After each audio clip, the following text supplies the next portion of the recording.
It's 24 degrees centigrade here in Abuja. Well, a little humid, just about 52%. You can make do with that one. All the same, good morning to you all. Welcome to Sunrise Daily this lovely morning. Coming to you live from Abuja. I'm Chamberlain Oso. And there you see a skyline of Berger Junction, or the Berger roundabout here in Abuja. A part of it leading to Jabi and Otako, another part leading to Wuse, and then the road right ahead leading to Katampe and Kubwa and all the other areas. Good morning and welcome. I'm Maufeng Ogunyusuf. And here in Lagos, what exactly do you have? You have, yes, what you can see right there on your screen. It is the Immortal town, city, village, whichever way you want to call it, right there in the city of Akeredolu. That particular place actually is where you have the Lagos rice mill as well. So yes, most certainly a place that you want to give a little bit of attention to on a day and at a time like this in our country. Weather in Lagos is 28 degrees centigrade. The humidity is at 90%. Good morning and welcome. This is Lagos. I'm Ayo Makinde.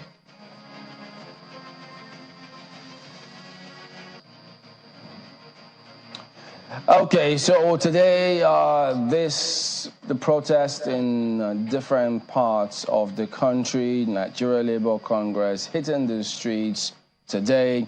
Of course, we do know that the TUC counterparts say, no, we're not part of this one. So they're giving governments at least some time to put certain things in place. That much they did say yesterday in the presser that they had. But this morning in different parts of the country, you get to see this. Even though the minister, they're trying to have that last gas meeting yesterday, which didn't come through. But at the moment, let's tell you about this. Members of the Nigeria Labour Congress and their civil society allies, at the moment, gearing up for the protest in Abuja. The leadership has not hit the streets as of yet, but people are gathering in Abuja. Let's take a look at those images now.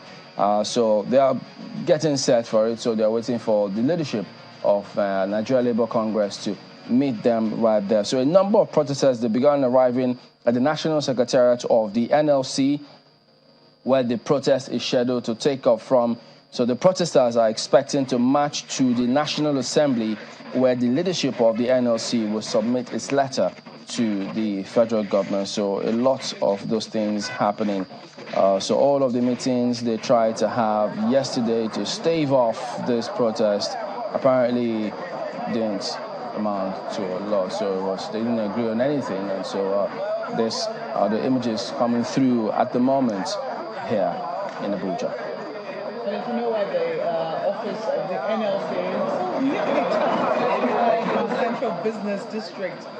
So that march from the Central Business District to the National Assembly, where they're expected to submit a letter, will certainly be a sight to see. I believe that it will be, well, I don't know about oddly, but at least I believe that, you know, they will be sufficiently expressing the dissatisfaction and this disenchantment that they feel. For a number of people, they actually do believe that over the last 9 months that Labour has been speaking with the federal government, especially after the president removed fuel subsidy and, you know, did promise a slew of measures to try and ameliorate the pain, especially that of transport and now the cost of living.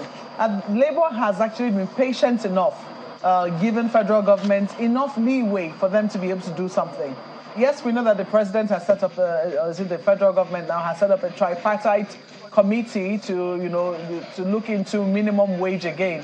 However, everything seems to be moving so slowly, given the fact that people are supposed to live on a day-to-day basis on this minimum wage. So it will be interesting to see just how quickly government is able to rally around and get to begin to answer the demands of not just the Nigeria Labour Congress, who are hitting the streets today, but also of the Trade Union Congress, who are saying, look, we're giving you a little bit of room. But if we see that nothing is happening, very soon, then we are also going to be doing either joining their own protest or doing their own thing. So it'll be interesting to see. I'm not very certain how many times it's happened that the Nigeria Labour Congress goes on its own without its other affiliate unions joining it in the protest. But we're seeing this particular one, maybe some showing that they're a bit more willing to negotiate. But on this particular one, we've also seen the back and forth that has trailed this.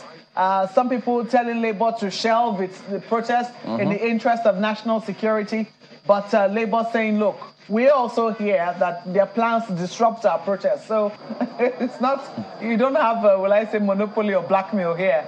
But today we pray that everything goes well.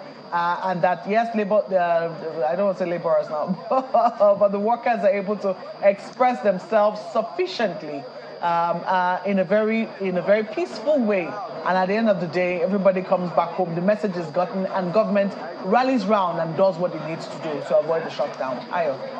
Well, let's just hope that there is a sufficient, significant communication and shared meaning in particular between the should I say warring parties now, the two sides of the divide. And Markwe, I would add the word S, yes, to the word government that you used in that conversation the other time, because as it is happening right there in Abuja, it is also taking place in other parts of the country. I understand Ogun State has its own fair share as well of all of these occurrences. So, it'll be interesting indeed to see how not just the federal government, but the state governments themselves respond to all of these issues. This is the preparation in Ogun State right now, because we also understand that as far as the chairman of the state chapter of NLC is concerned, the protest is to further draw the attention of the government to the issues of hunger, insecurity, and the continued rise in poverty across the country.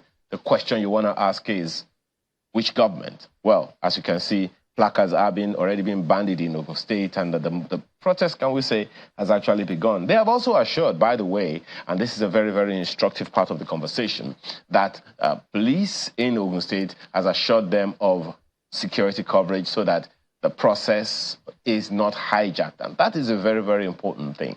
Lagos State, I understand the police PRO has also said anyone who makes any effort to divert the attention or to hijack the process for due to some unruly behavior or for some unwarranted,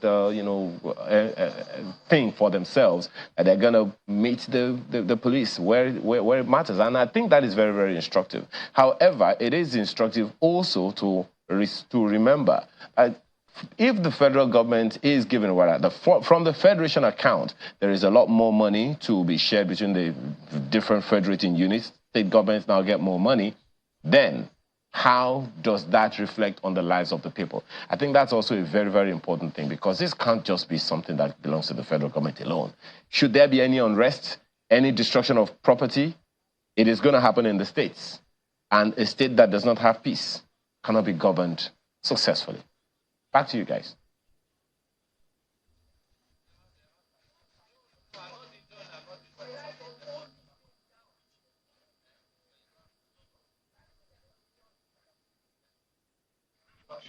And business this morning, we are definitely going to be talking about the factors for consideration before that all-important meeting everyone is waiting for, the Monetary Policy Committee's decision that the meeting is going to be holding. So all those things, the considerations before that decision of the MPC is something that will also be factored in.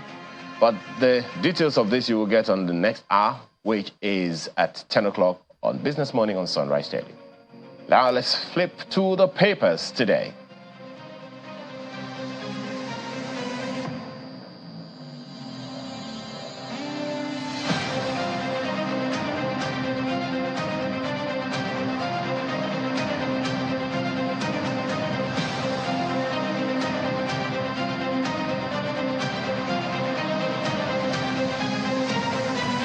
All right, let's start off with the dailies. The Guardian is the very first one we got here for you. Lean administration is the theme. After a bloated cabinet, Tinubu okays Oronsaye report merger of MDAs. That was a big one yesterday. So lots of people wondering how that will play out. So, yeah, we'll focus on that as well today on the program, so just keep it locked here. And then you also see hardship. FG Labour in emergency talks over planned nationwide protests, also on the front page of The Guardian.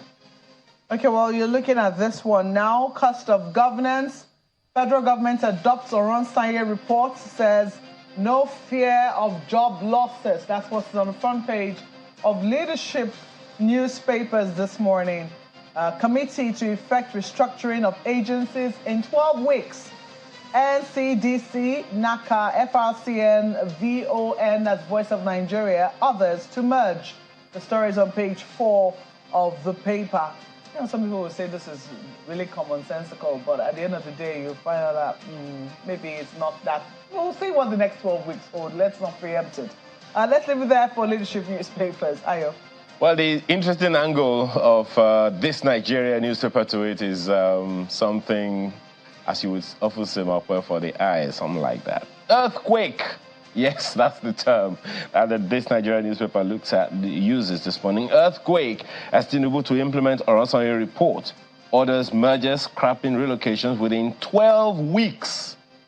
So, when I look at it, statutory agencies to be slashed from 263 to 161, 38 agencies to be scrapped, NACA, NDDC to be merged, FRCN, VON become FBCN, NHRC swallows, PCC, among others. Interesting choice of words, wouldn't you say? That's the latest story of this Nigeria today. Well, Daily Trust, protest in Lagos, Osun, Edo over hardship. FG Labour meeting deadlocked.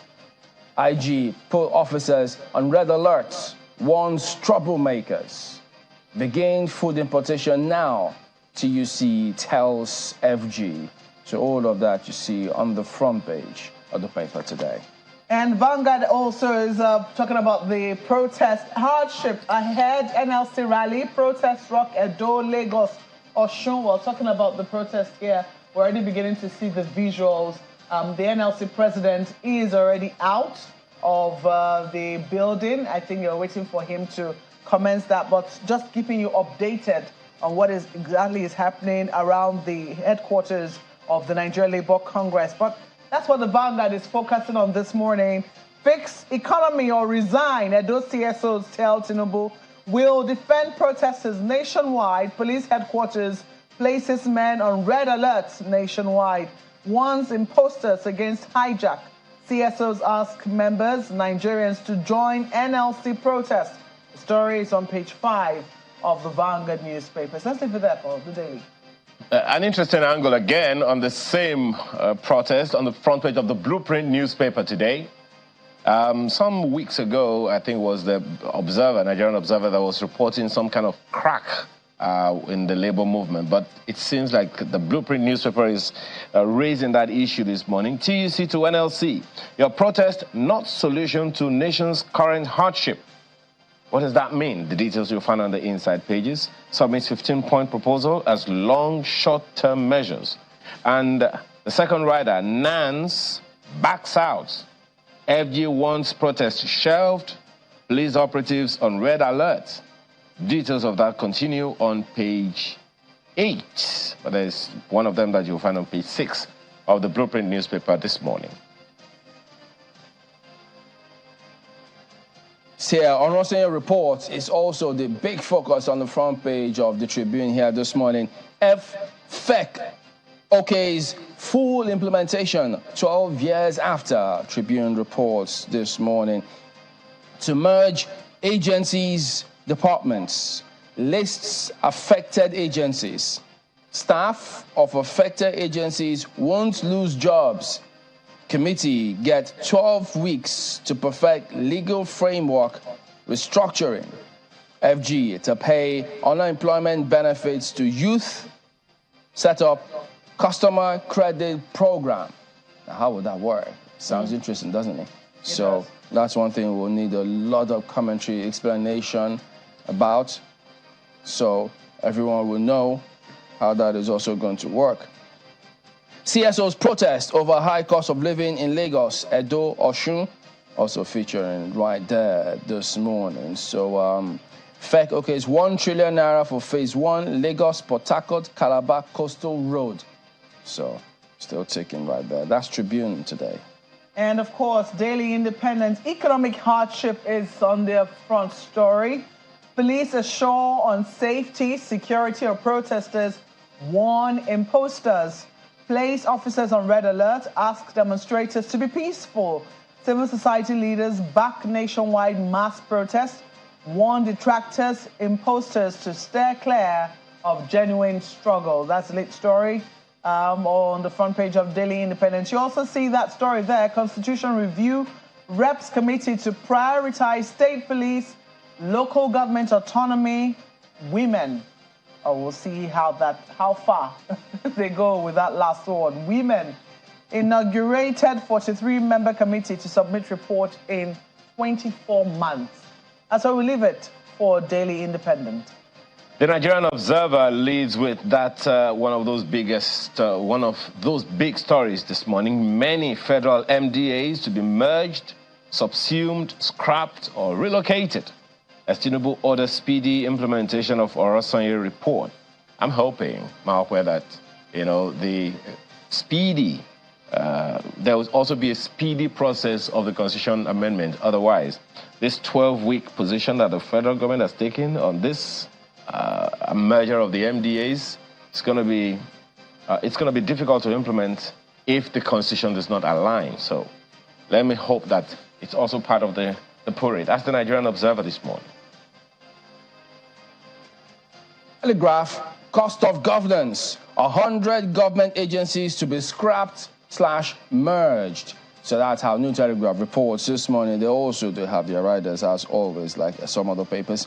As FEC okays execution of Orosanye report's recommendations, SGF heads harmonization panel. So that's a New Telegraph. So I think we can cross over now, can we, to the NLC president, who is speaking at the moment. Guys, if we can, we should. At the moment, he's addressing newsmen on what's going on. So we can get you the first part of that interview.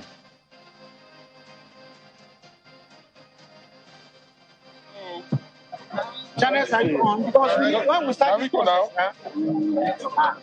Can we go now? All right, sir. Yeah, we'd like to talk to you, President, about the protest that's going on today. You had a late-night meeting yesterday, and some people think that that meeting would have cancelled the protest today, but here we are. What exactly is going to happen? Well, we are here for a rally. We're here to, do a rally so that Mr. President, we know how Nigerians feel. We know where it is pinching us. The tendency for you to have a president and the ministers and advisors around will not tell him exactly what happens, is possible. So we are out to do a protest today to register before Nigerians the level of suffering, and we are calling it peaceful rally. The meeting you saw, there was a meeting on Sunday till late. There was a meeting yesterday till late.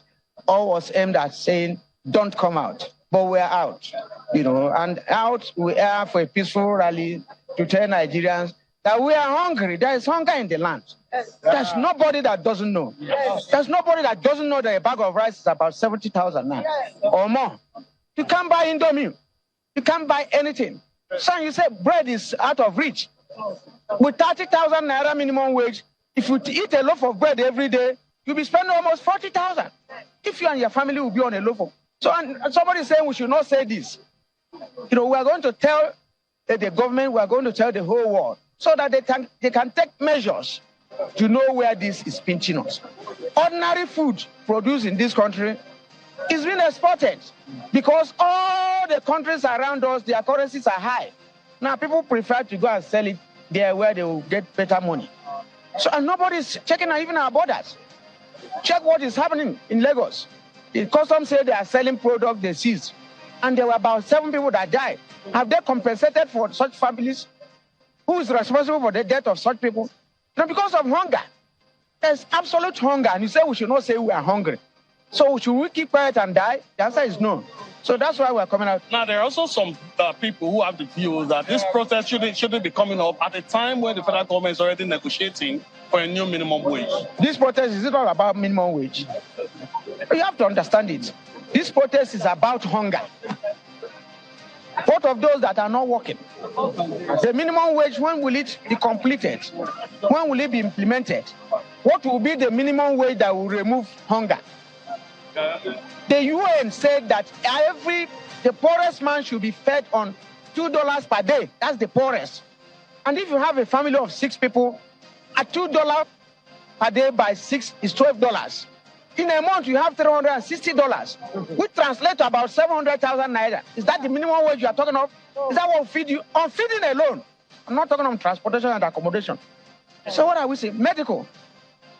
So what are we saying? So in the meantime, what are the short-term solutions that you are proposing to the federal government to implement so that these challenges will... Well, you know, we don't tell them what to do. We'll tell them how to feel. There was hunger in the land, but it wasn't this bad until deregulation. And then after deregulation, we proposed all that we needed to. If they had solved the problem of transportation immediately, they would have solved almost 50% of the problem. Because even when you process garri in the village, you need to transport it to town. That's true. The expenses you incurred on transportation, you add it to the cost of garri. So the moment they touch PMS, you can't fill your tank with 30,000, 40,000. So the moment they touch it, and we say, okay, CNG buses. These 7-8 months, no one bus is on the street. So we have provided all those solutions. Even the cash transfer, they are still telling us now that they will start the cash transfer. And they were playing politics with it, that they were diverting it to their accounts, some ministers and officials. The cash transfer you are supposed to transfer to individuals, the poorest of the poor, up to now has not been implemented. Tax relief by workers, not done. Almost everything. No state government has paid the wage award. Nothing. So what are we saying? And these are proposals you have made before. So if the proposals you have made before, have not been implemented, what are you going to do? Short-term measures like what? There is no agricultural product right now. You can't even talk of agriculture if you don't solve the problem of banditry. Never. You can't talk of food security if even the silos are not working.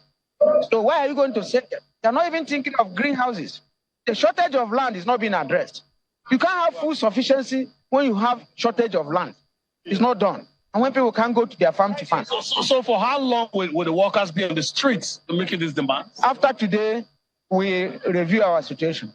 We review our situation and decide other steps to be taken. Thank you. Thank you.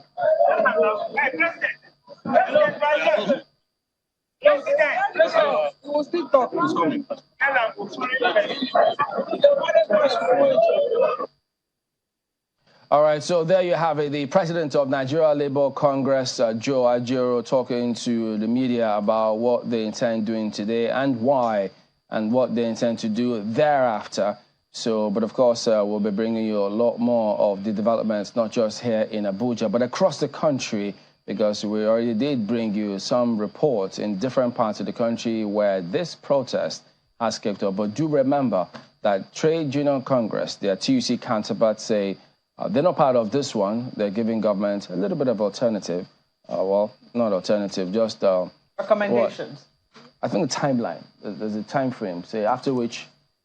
Who knows? Yeah, and they also have a list of recommendations which they are also going to be submitting. So it'll be interesting to see, just how government receives it, because some of these things border on allegations. We've raised a few of them here on this program. The fact that, monies that are being saved from subsidy removal are finding their ways to the parallel market from, from the Federal Accounts Allocation Committee, not from there, but from the governors who actually hit the BDCs with these monies, thereby putting more pressure on the Naira. So there are a slew of recommendations that they have made to the Nigerian government, and they'll be looking to see, just how quickly government implements some of the recommendations that they're offering as well. But you will have the NLC president there saying, this is about hunger. This is not about minimum wage. This is not about anything. This is about getting their voices heard with regards to hunger in the land. Yeah, so our team are there live with the labor union and CSOs, and so we're bringing you more developments as we get them. But in the meantime, a lot also happened yesterday with the federal government talking about Oronsaye report. We'll tell you what about it in a moment.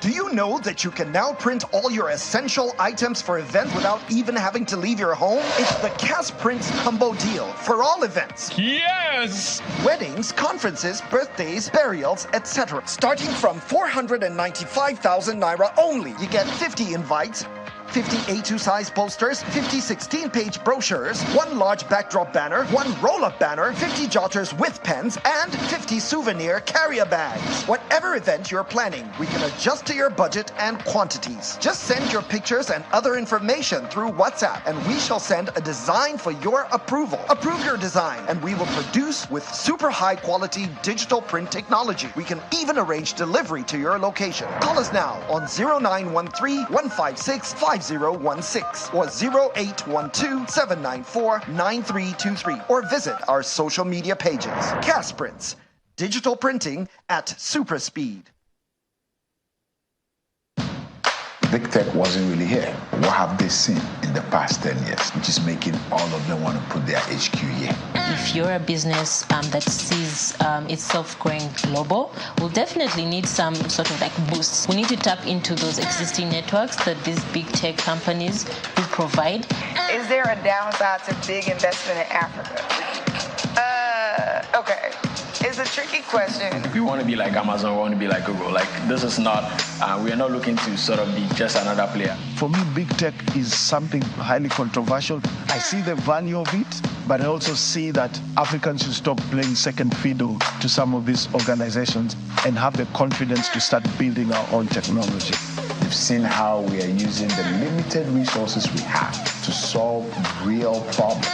They've seen indigenous tech startups achieving things that took them years to figure out.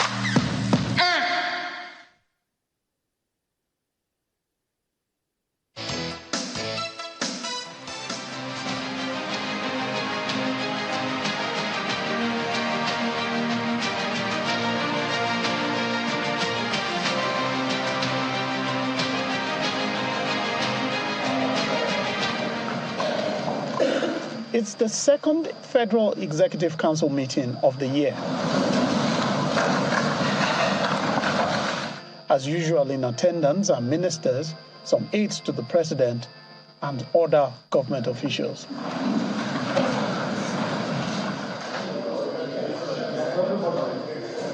Almost 4 hours after the meeting commenced, it is time to outline the decisions taken. The major decision being the status of the Oronsaye Committee recommendations. There is a landmark decision that was taken by the Federal Executive Council today. Recall that in 2012, the administration of former President Goodluck Ebele Jonathan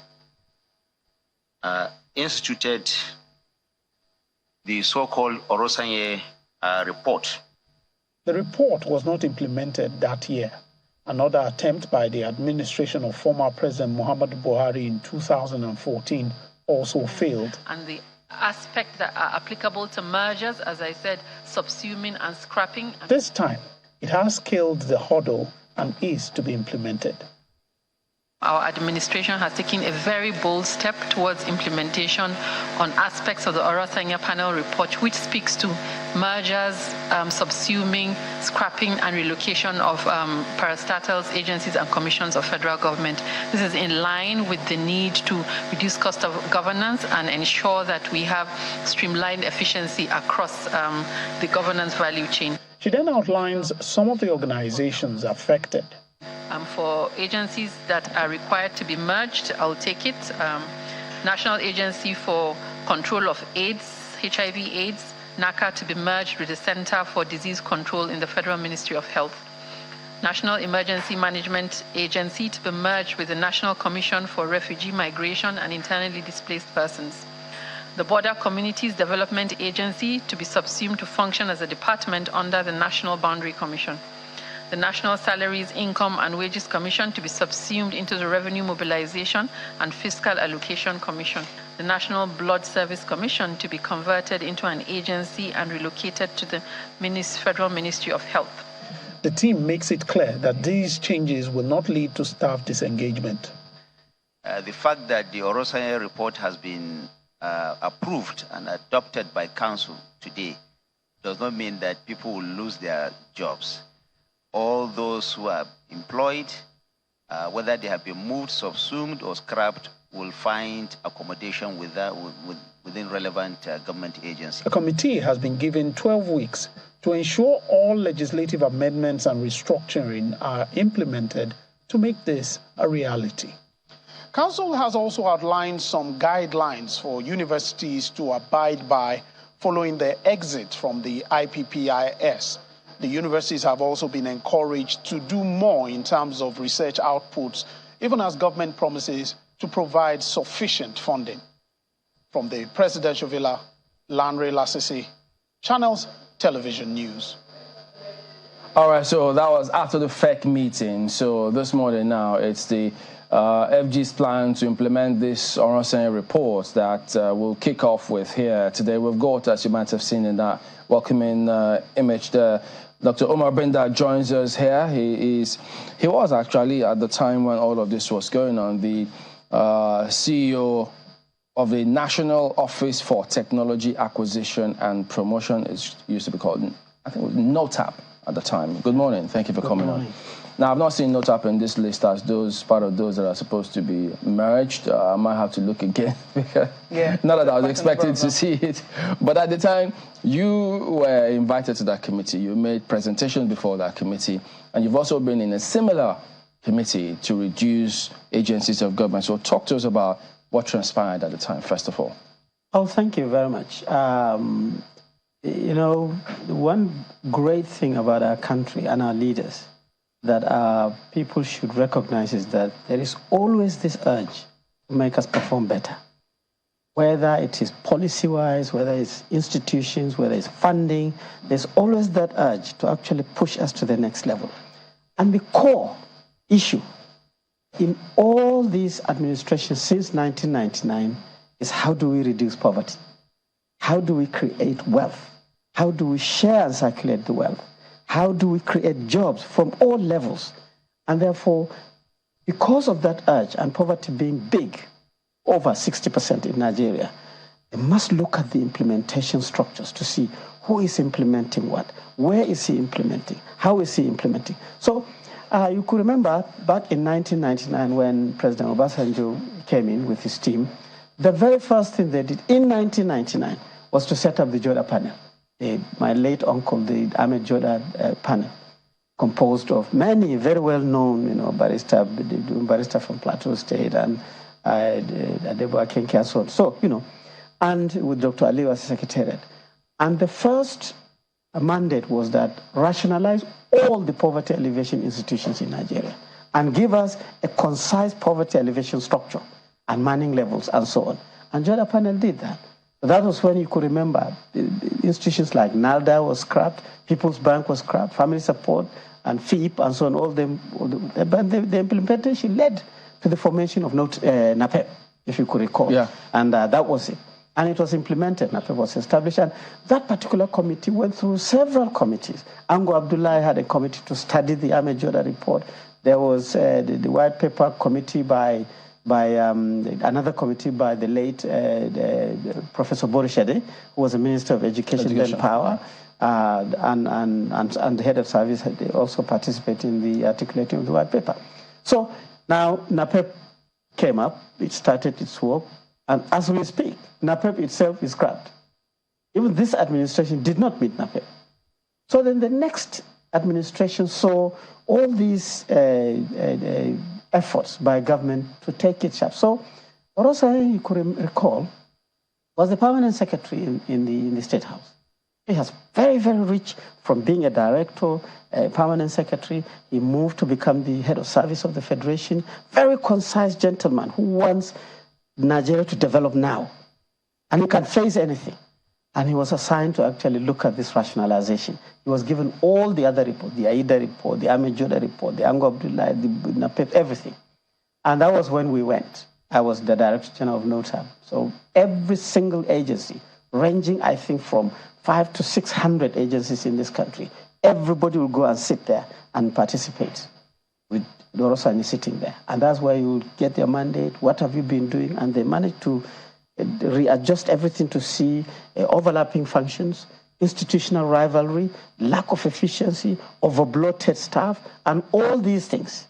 And that was how the report came up. And you recall that particular committee, it was inaugurated in 2011. And by 2012, they had submitted their report. But the white paper did not come out, gazetted, until 2014. You know, so it's very, very bold to see the current president, President Bola Ahmed Tinubu, taking up that report. And recall, even President Buhari in his administration tried. He actually saw the gap of time between 2014 and his own administration and white papered it. You know, there's a team, but the implementation could not go. So I think this committee has all these documentation and preparations, and I think the driving force aligned to the agenda of the president is actually to get Nigeria working through these implementation agencies. So it's something you welcome? Yes, I think Nigeria needs this, in addition to many other things. You know, I participated at so many levels, and I can see the potholes all over the place. You know, as Director General, you have issues to do with the right staff you have issues to do with the budget, you have issues with duplication functions, other agencies are poking you, you have the issue of no one is listening to you, to be quite honest. There is no plan to say that this is where you, as a plug, you enter a socket and you fit, and then you measure your contribution to the national development. So these reforms, they may be painful. These reforms, they may be shocking. And so, but I can tell you, for you to be able to steer a country and be able to gauge on a very strong timeline, and the timeline is not that big. First tenure is 4 years. Already we are nearly through 1 year. Then the second tenure, you get another 4 years. The total 8 years. It's not a long time, and you want this thing to happen. You want poverty to come down. You want insecurity to disappear. Therefore, this shock treatment, I think that is undertaken by the president, it should be a welcome idea to all Nigerians. Help us understand, why was it then, because it came across to a lot of people that different governments, even though the report was out there, they want to actually implement this report? Well, you see, all the reports, what they require for instant implementation, it's not just to set up a committee. I can tell you, implementing this kind of report is that literally every single day the president must get a report. Every day. Even if it is a committee that is actually doing its work over 1 year. And if you are not very firm on it, a lot of things will come into it. Reforms of this nature, where you're closing institutions, you're ejecting some, you're merging some. Remember, every institution has a chief executive officer. It has its own onion bulb of staff.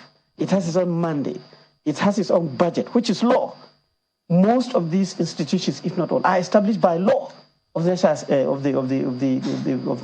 You know, so the procedure to do that at any angle, people can come. There are people who don't want to leave their jobs. I mean, if you have 3 agencies and you're going to merge them, there can only be one chief executive officer. Maybe not part of the 3, maybe one of the 3, maybe a new one. So there are people who are looking for jobs, they are new. There are people who don't want to go. So everything will be done to be able to resist this implementation. However, very firm political commitment can do it, and it is needed. I was just going to ask you what loopholes you see, or what obstacles you see in the way, because this is something a lot of people are already anticipating, that this is not going to be an easy task. I mean, the papers are reporting this morning is a lead story on most of the front pages. Some are even reporting in very dramatic fashion. Some saying earthquake. Anticipated that, you know, something of that magnitude is going to accompany this stiff resistance, you know, from some of the MDAs, etc. This is not going to be easy peasy. So what are some of the obstacles you see standing in the way of this implementation? I think it's the communication and the buy-in of Nigerians and even the people who are running the agencies. You know, there has to be a strategic value chain for this. For me, people like former head of service, Yaele, is still alive and very energetic. Steve Orosanya, former head of service, is also alive. Most of the members of these committees are all alive. Many of the people who have benefited or not benefited from all this are alive. So maybe a Saturday to Sunday national, what I mean by just discussing this decision, to get the inclusivity and the acceptability of these people could be a strategic thing, so that as you're moving, Nigerians are following you. But if you lock yourselves in a room with, this report has been there for ages. Many people didn't know anything about it. There are some people who have never participated in the public service, and they're part of this implementation, so they wouldn't know. How do you structure this? What is this and that? The head of service has been there. People like Akeredolu, they are still around. You know? So when you put them, they can enrich the understanding. They can also bring in new ideas on the procedures for implementation, and probably it will be speedy. But most importantly, the president has spoken. The Federal Executive Council has taken a decision. A committee has been set up. There must be a communication to Nigerians regularly so that people know that you are making progress. Well, just quickly, we also heard while the minister was briefing, the Minister for Information, he said that nobody is going to lose their job. In your estimation, is that a political statement? Well, you know, it could be, but I mean, when you are merging institutions together, or an institution is going to become a department in another institution, unless the layer of implementation says that bring all the staff and redistribute them to places where they have value. I could remember one of the recommendations of Ahmed Joda was we merge FIP, People's Bank, NALDA, and all these agencies together to form NAPEP. We were part of the committees. And what happened was that because all these employees of these agencies are highly professionalized people, NALDA in terms of agriculture, very sharp, experienced people. In FIP, we did all this microcredit training very well. People's Bank, they did this microcredit to small, vulnerable people very well. It would be a loss for you to subject them to a net whereby they all drop. So literally what we did was you now sieve it, and then many has actually, there are some of the staff has gone to Foreign Affairs. Some of the staff has gone to Ministry of Agriculture. But the core agency that has been re-strategized became more efficient and more service delivery oriented. Well, take a look at some of the highlights of this report. Let's just go through some of them.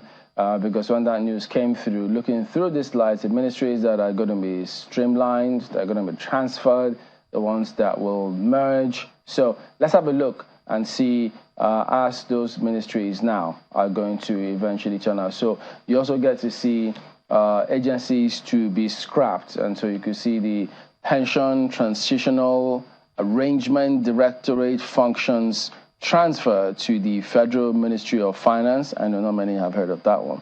But the National Senior Secondary Education Commission, they had some session last time, but now they will be going to the Ministry of Education. And then you'll also get to see NACA. They'll be merged with the Ministry of Health, NEMA. Oh yeah, much talked about NEMA, with National Commission for Refugee, Migration and Internally Displaced.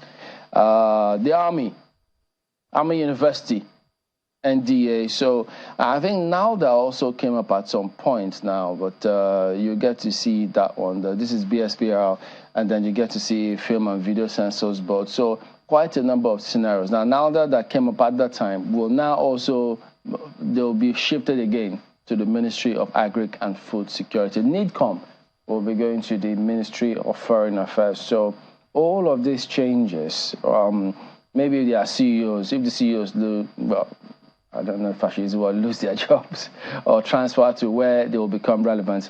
But just as we were wondering, the kind of challenges that this will face, even if they are to go ahead and implement this, when is the earliest you think Nigerians should expect these changes to begin to happen?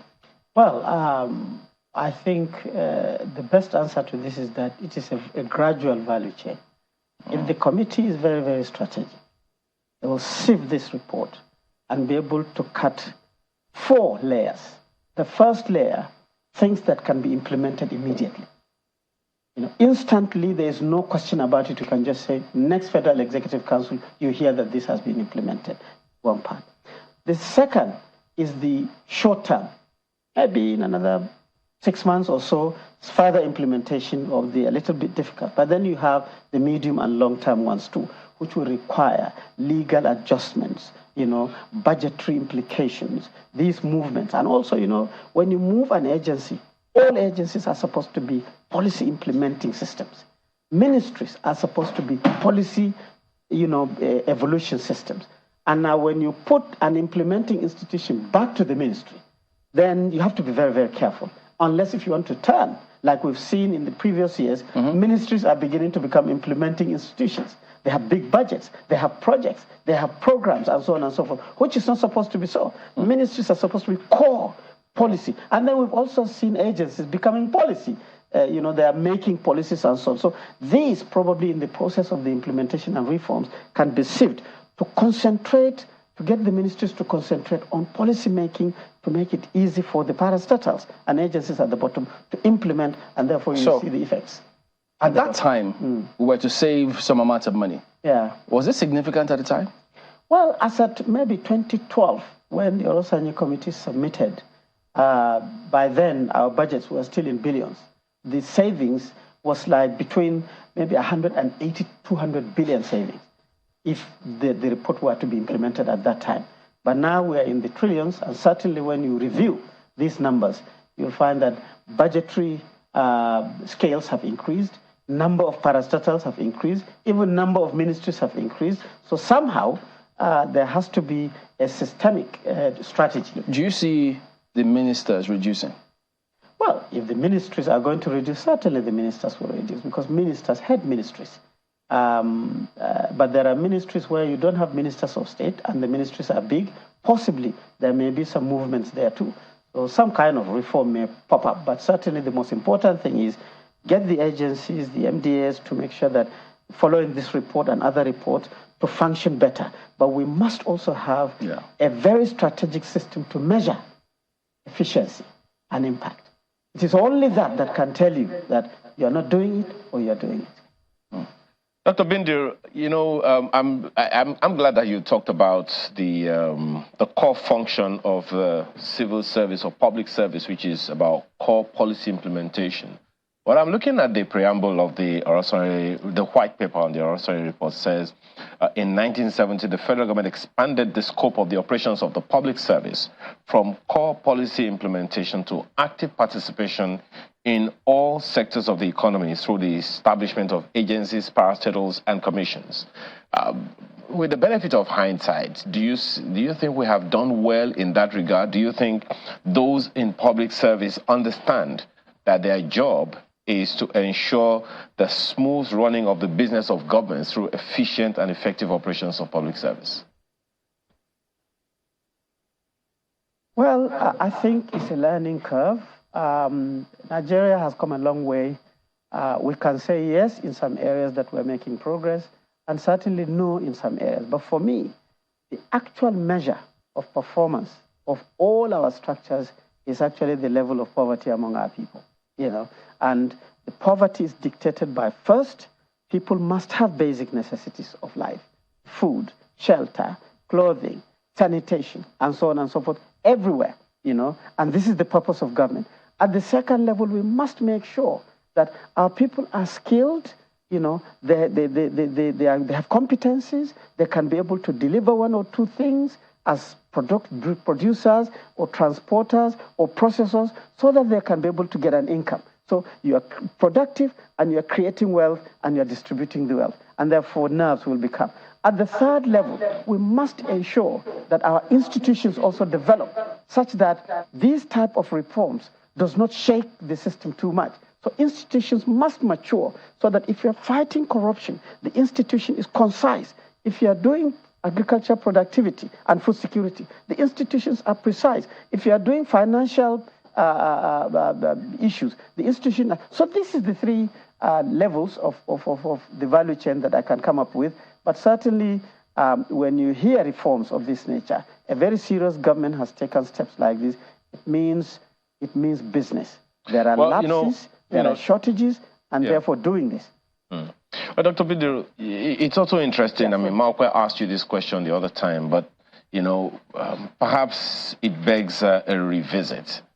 Because there was this position of a civil society organization in 2020, a partnership to engage, reform, and learn.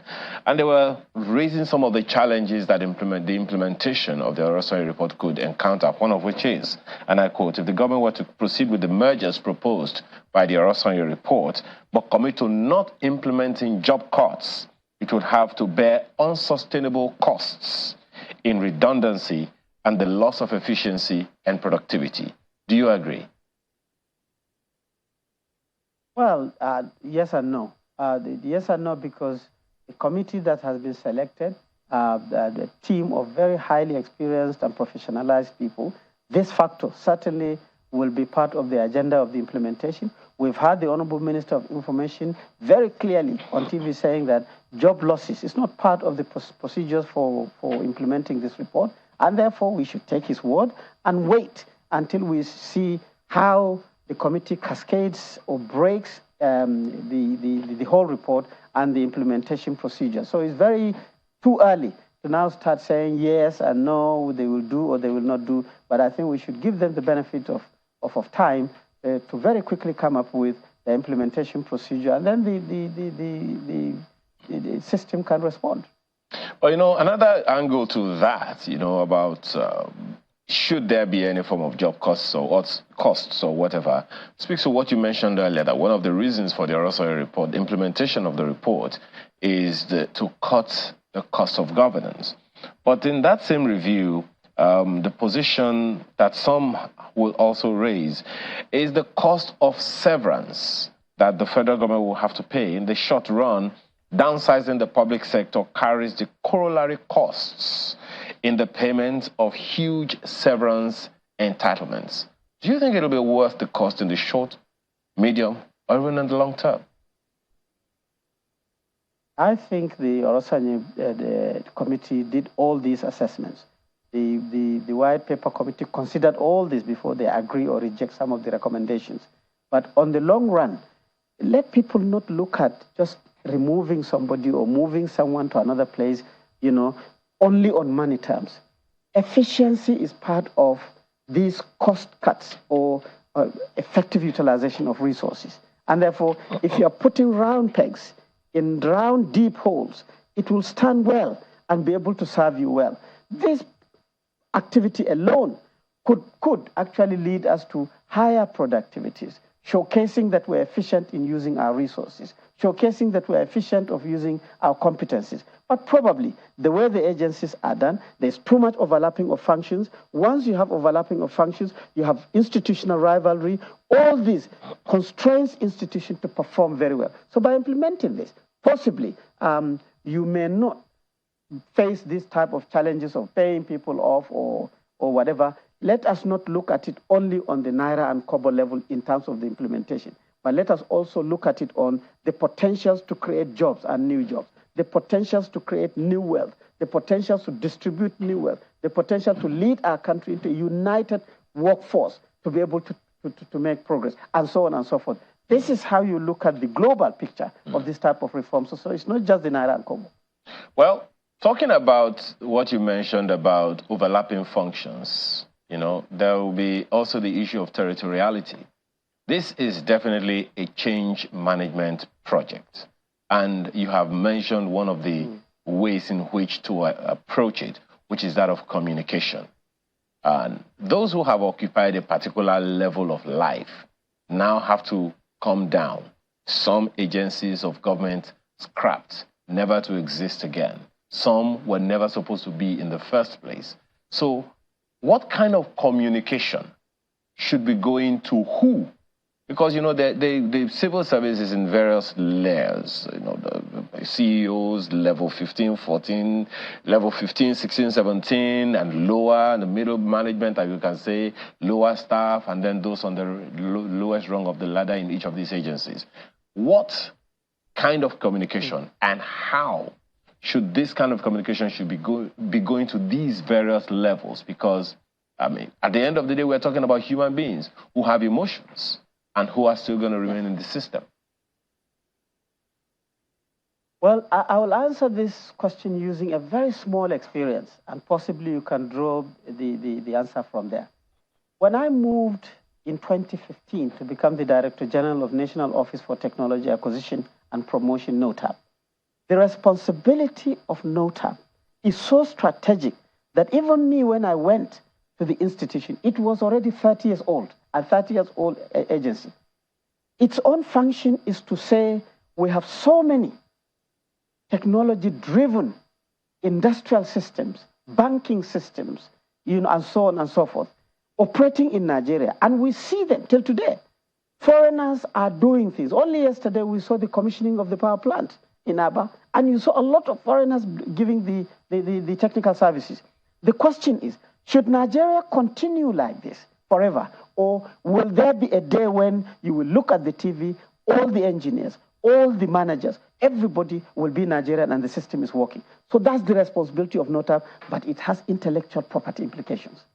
But then there's another institution called the Copyright Commission, which is in the Ministry of Justice. And copyright is also an intellectual property.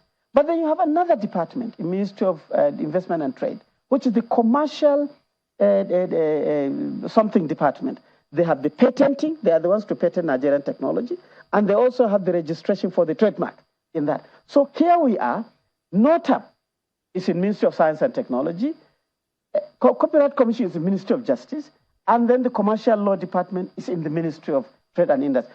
So when I came, the three agency heads or the heads of these institutions were not in talking terms. Why? Because who will talk to the international patent system? Who will talk to who will travel and so on? They were there. Well, I took a decision that there must be communication here if Nigeria is to make progress. So I went to visit the commercial law director. She was shocked. I went and said, oh, Dr. Bino, oh my God, how are you? I said, Ma, how are you? We greeted and everything. And I said, we have to work together so that Nigeria can benefit. I carried her. We went to Ministry of Justice and met the DG, Adeopo. Professor Adeopo there. He was also shocked. And we sat down and we said, look, we are handling a very important sector to this country, and therefore we must work together. We will all have to organize our workshops together. We have to travel to these key conferences together, and we have to be comparing. That is the kind of communication I expect.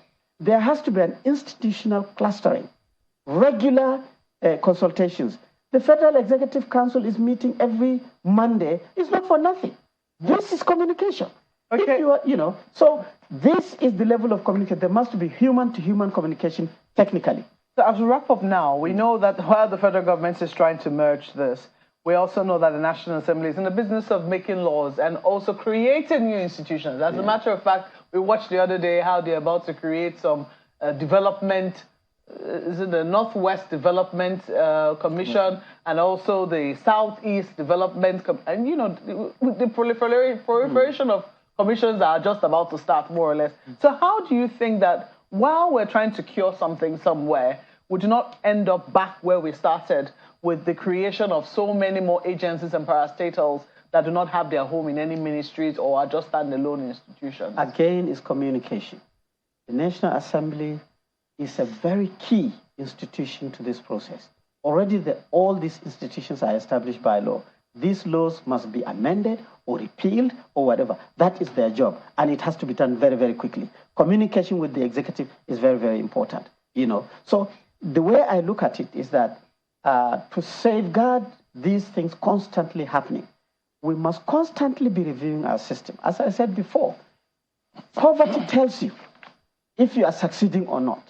There is no way that you can have the cluster of ministries and institutions that are performing well and poverty is also growing. These two doesn't coexist. Once you see poverty is increasing, unemployment is increasing, wealth creation is increasing, insecurity is increasing, it questions your own procedures. And these are the two that you should always checkmate. Poverty should be coming down. Our country should be more united. We should have less communal insecurity. And once we are reviewing this and comparing these two, I think we'll minimize these kind of reforms in the future. Restructuring customs too. Oh, by the way, I think next will be Uwe's report. Yeah, good idea, I know. Well, to thank you for coming on, Dr. Omar Benda, former Chief Executive Officer, National Office for Technology Acquisition and Promotion, NOTAP. We will be back with business at the top of the hour, so Ini will be here in a moment. In fact, right now.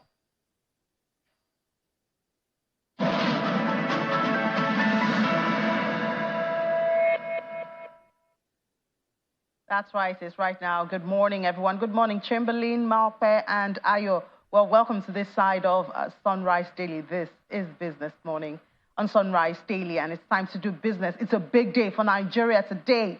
The MPC meeting is top on the list, but let's go around the world and get back to what's going on right there. Starts with global oil prices that mostly held on to gains made a day earlier amid attacks on shipping in the Red Sea that have exacerbated supply worries. Looking at the prices right there, it's red for Brent, which is good and bad for Nigeria, deciding on what side you're at the moment. $82.70 for a barrel, 0.21% up. It's gained right there. Sorry, cut from the price.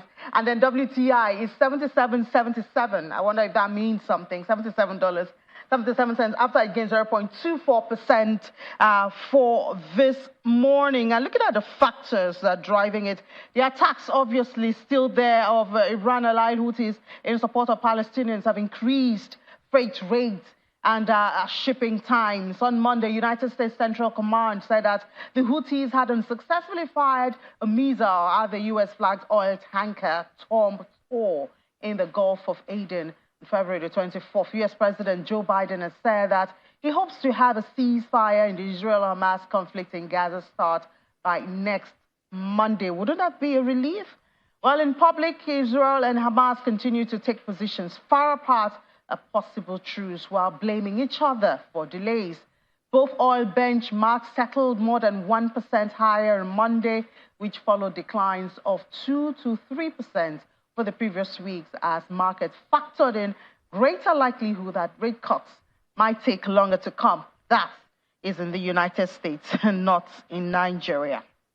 Now, still in the global space, but in grains now, Chicago soybeans gained more ground on Tuesday, rising almost 1% as the market was supported by short covering and expectations of lower outputs in Brazil, although ample world supplies kept a lid on prices. We look at the prices there. Soybean gained 0.92%. That's really high, getting close to 1% there. Price, $11.55. That's for 3/4 of a bushel. And agricultural markets, including soybeans, corn, and wheat, are being underpinned by bargaining, buying, and covering of shorts after suffering losses in the beginning of the year amid plentiful supplies. And then we see, apart from soybeans, we do have right there corn. Corn also rose 0.1%, $4.22 for a bushel after it went up 2%. We also look at wheat. Wheat also gained. It gained 0.4% to $5.77 for a bushel. Commodity funds are net buyers of CBOT corn, wheat, soybean, soy meal, and soy futures contracts at the close of trade on Monday.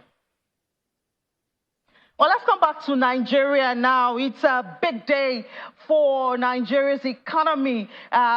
Because first there's that cost of living crisis, which we see the NLC taking to the streets. I think you've heard enough of that from Sunrise Daily. Even had that conversation with the NLC president who is on the streets and from different states. So now let's go to the other big thing in Nigeria. So that's the MPC, the first under Mr. Layemi Cardoso. They started the meeting yesterday, and we expect to get the decision today. You shouldn't miss Business Incorporated starting from 1 to whenever the president, the governor of the CBN is done with the announcement. This is where to stay. But for this morning, let's look at some of those factors ahead the MPC, the meeting, as they consider their decisions. And to do that with us is an economist, Mr. Joining us, Mr. Tilewa Adebajo. He's the Chief Executive Officer of CFG Advisory. Joins us virtually from Lagos. Mr. Adebajo, good morning and thank you for your time. Good morning. How are you this morning? I'm great. Thank you so much. So it's just a couple of hours. In fact, I think they started the meeting at 8 a.m. this morning. So as we speak, they're not watching or listening to us. They are very busy. What do you think they are talking about at this time, the MPC? Well, number one on the agenda is inflation. Inflation has reached a high of 30%, and food inflation is close to 36%. Number two will be the foreign exchange. We have significant challenges with our foreign exchange in Nigeria. There's no doubt about that. And I think the central bank is at the forefront of this with its new market-driven foreign exchange mechanism and the volatility of the Naira, which has gone into free fall in the last week. That's number two. Then number three, what are your plans for growth? That's been very important to say. And then, of course, the central bank governor has already told us that they're targeting 21% interest rate, inflation rate by year end. So then the big elephant in the room is how much are they going to increase the MPR to be able to reach their inflation target of 21% by the end of the year. So I think that is really what everybody's looking to. How much is this rate increase going to be and what they intend to do about the foreign exchange system? Some people are projecting about 200 basis points increase on the MPR. What do you see? Well, last year, let's take a look at what happened last year. Last year, the whole of last year, on a gradual basis, MPR was increased by a total of 725 basis points. MPR has not gone up by for a long time. It's still at 18.5. Inflation is at 30%, according to official figures, but closer to 35% in reality.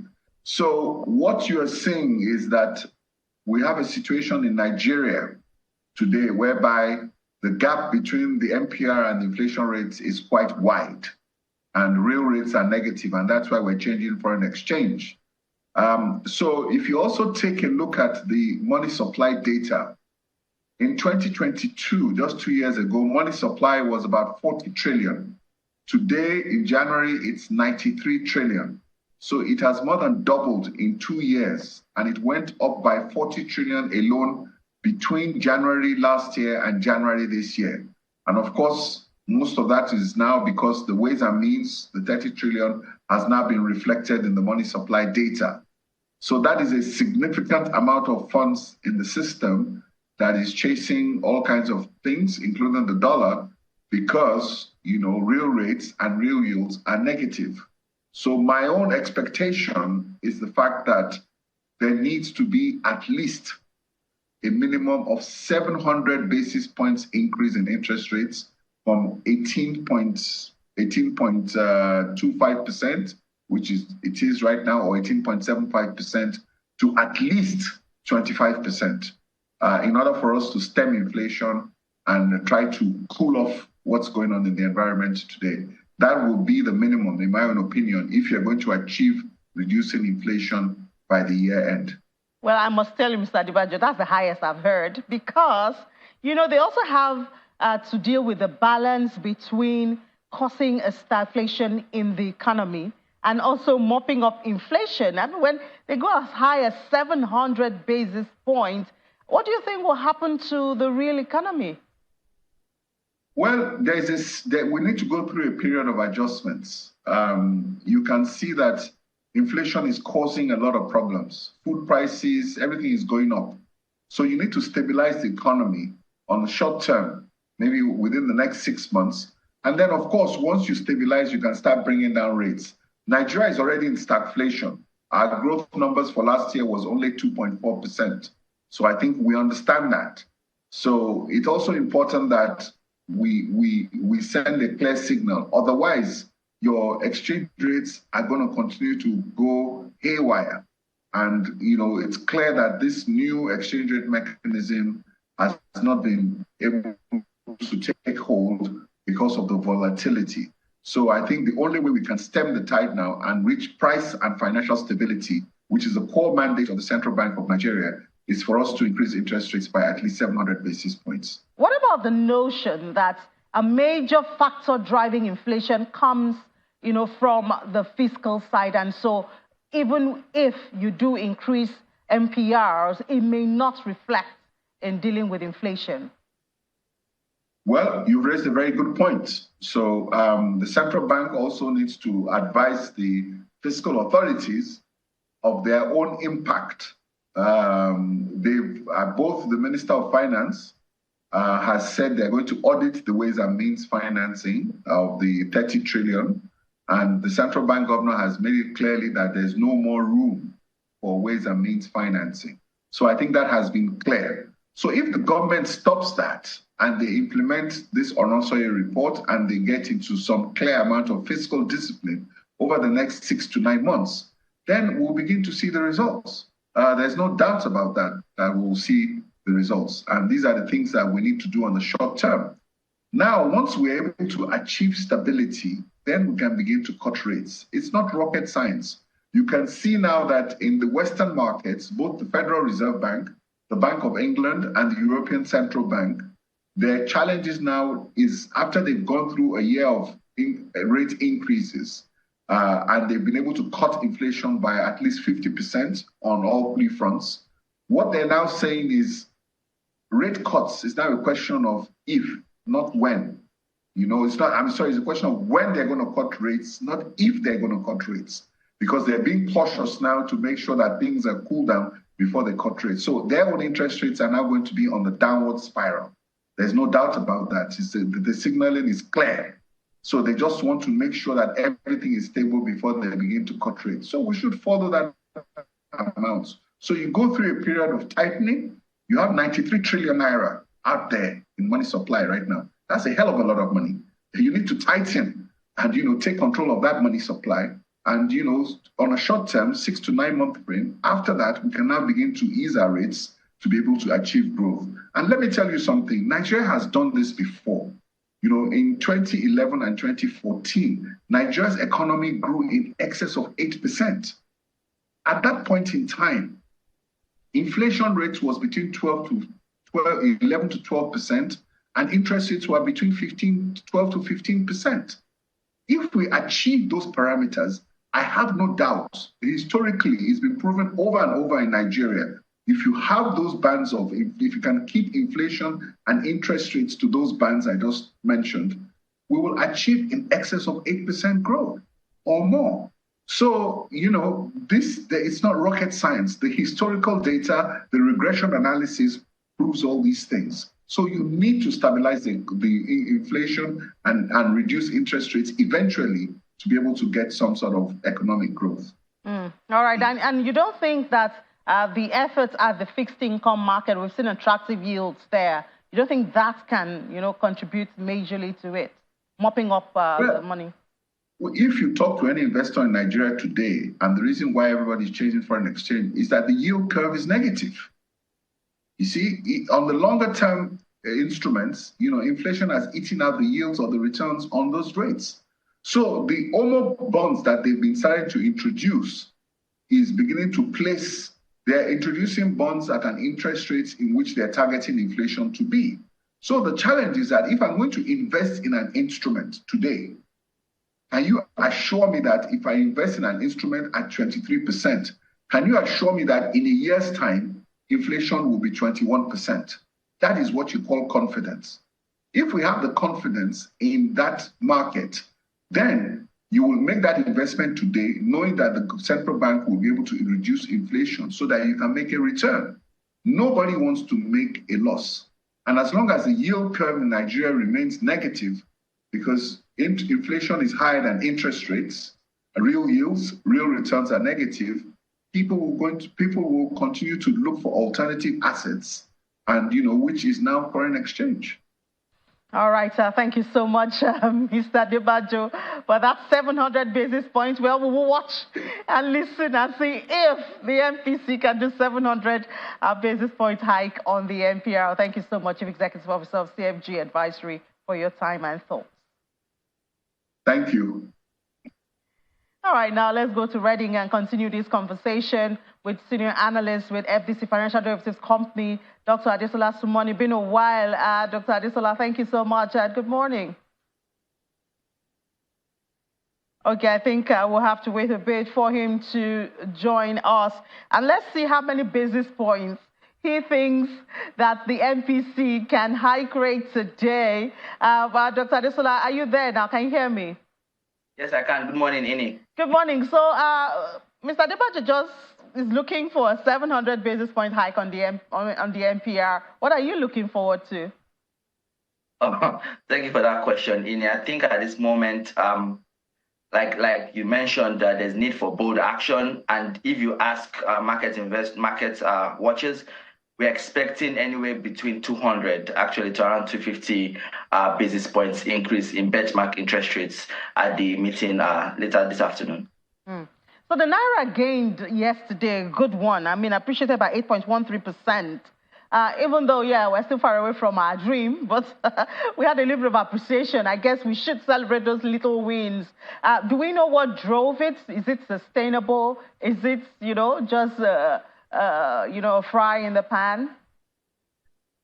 I mean, at the moment, it's the Naira, like is quite volatile at the moment, and markets are actually watching today's meeting keenly to get cues, essentially to set expectations, to anchor expectations. And like we mentioned earlier, the expectations of a bold move, and they're also looking at, apart from just decisions on the benchmark interest rates, markets watchers are also looking out for, and investors are also looking out for other measures or strategies by the current central bank governor and the Monetary Policy Committee to try to stabilize the exchange rate market. For example, we've already started seeing the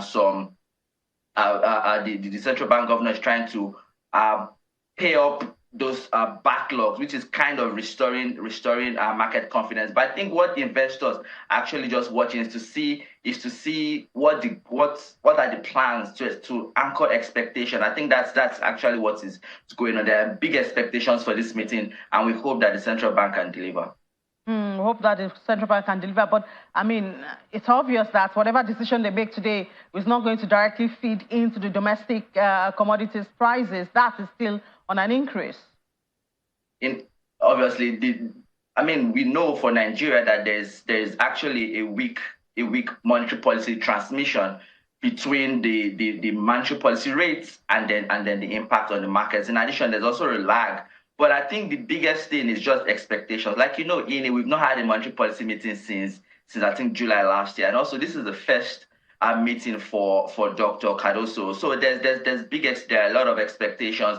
I think also we are already seeing some strategies here and there. We are seeing talks that, the central bank is going to increase the minimum capital requirements for bureau de change, which is hopefully expected to bring in some sanity into the market. So initially, I think that's just helping to set expectations might help stabilize the market a little bit. And then if the market positively views the strategies and the strategies of the central bank, then we might see some stabilization, and we might eventually begin to see some capital, some foreign dollars come into the country, because that is what we need at the moment. We need to set expectations, we need to stabilize the market, and then before we then begin to see some inflows of foreign dollars. I mean, I know I was having a conversation some time ago, and somebody said, well, there are some commodities that are locally grown, locally processed, and yet, we see it still being caught up in all of this hike in prices and connected to the exchange rate. And sometimes, it looks like, well, Nigerians are hurting themselves. Yes, I remember the other day, many years ago, when I just started my career as an analyst, and there was, we're having this similar exchange rate issues, and I remember wanting to buy something like corn, and then the lady on the roadside said, oh, the price has gone up. I'm like, why? And she said, dollar. And I was almost asking the same question you're asking us. Come on now, come on. This is literally grown in your backyard. Why are you saying it's dollar? But in economics, we call it spillovers, right? So what is happening is the spillover effect of one, the first subsidy removal, but two, the drastically and sharply weakening exchange rates. Year on year, the exchange rate has weakened around 70% on the black market, and we are seeing the spillover effects on other commodities or the indirect effects, and that is why we are seeing all other commodities, many other commodities, even domestic grown commodities, like you mentioned, are being caught up in this in the economic challenges facing the currency at the moment. Yeah, and I think one of the biggest news we had yesterday was your Onsaya report for reorganization, MDAs, and all of. Do you see that having a? I mean, because truth is, how old is this report? The realities of today, are they the same as at those years? You know, perhaps it will need to be touched up, you know, to fit into today's reality before it can make impact. Indeed, the report is 12 years old, and I think one thing is true is that there's a need to streamline government. We know, we've been talking about it for time past, that, you know, government is too huge, it's too big. We have overlapping responsibilities, over duplications of roles and responsibilities, which not only increases the cost of governance, it actually crowds out investment. It crowds out, you know, investment in critical areas like health, education, infrastructure, and social protection. And so I think the spirit of the report is still the same, in that there is a need to streamline government. I mean, look at even this current administration. We have, I think, record number of ministers. Under those ministries, we have permanent secretaries. We have the special advisor and this senior special advisor, technical advisors, you know, and all of that. So I think the idea or the spirit of the report is to kind of to merge those government parastatals that have duplicated duplicate their responsibilities, and to kind of streamline. So in the spirit, it is positive. Whether that would work, because it may imply, you know, leaving some people of their duties, merging MDAs, merging ministries. Whether it would make any dent, or whether the savings from that would be you know, transferred to critical areas, I think that's a big question. Already we know there's a deficit of trust in government. So I think we will just maintain a wait-and-see approach to see if that makes any significant difference. Yeah, well, you can say that again. Big question right there, especially because the executive has promised that there'll be no job loss, you know, so you wonder how they want to manage it. But thank you so much, Dr. Adesola Asimoni, for your time this morning, Senior Analyst with Financial Derivatives Company. Thank you for having me. All right, let's head to the markets now and have that good news. Yesterday, NAFEX gained 9 naira 51 kobo. Talking about the naira to close the day at 1,584 naira 76 kobo for $1. The NAFEM traded actively with some market participants trading two-way, leading to price discovery. Remember, the central bank has said it is now on a willing buyer, willing seller rate. That's what's going on. So the naira gained yesterday about 82 naira 56 kobo to close at that rate. To tell you, well, it's expected that it will hover around this rate today, but we'll see what the decision at the MPC has to do with that. Let's go right there to the NGX. Yesterday, it was another negative trade for the NGX. It was down 0.09% and lost 51 billion naira, still hovering around 55 trillion, 55.8 trillion naira. That's was the closing market cap for yesterday. We see the drivers for that. We see the volume was green and all of that. So, well, it should be green because there was a deeper fall before now. Remember last week, yesterday, we had a sea of red when it comes to the activity. So we see recovery right there for the volume, value, and the deals. Deals now back to about 9,959. Let's see the drivers for that. Banking recovered a bit, 1.35%. Consumer goods wasn't able to. Industrial goods unchanged. Insurance recovered a bit from that dip fall it had, as I think it was 0.88%. It lost at the close of last week's trade. And oil and gas has been caught by the bug. of profit taking, 0.37%. I think Standard Oil was one of those that dropped yesterday, about 9.9% at the close of trade. Let's see the other slides right there and see what we have. There you have the top trades, the full guys, profit taking. Stayed on that banking counter. That's why we saw a drop. FBN, UBA, and Zenith Bank. And Zenith Bank was positive at intraday, but I guess then some investors noticed and decided to touch it. And so we have it. Well, let's go to the smaller unlisted market. That was also negative yesterday, 0.56%, 1,182.18 market cap. Yesterday was 1.6 trillion naira. The activity chart was red. It was red, really red. Volume was down. Look at it. Look at that.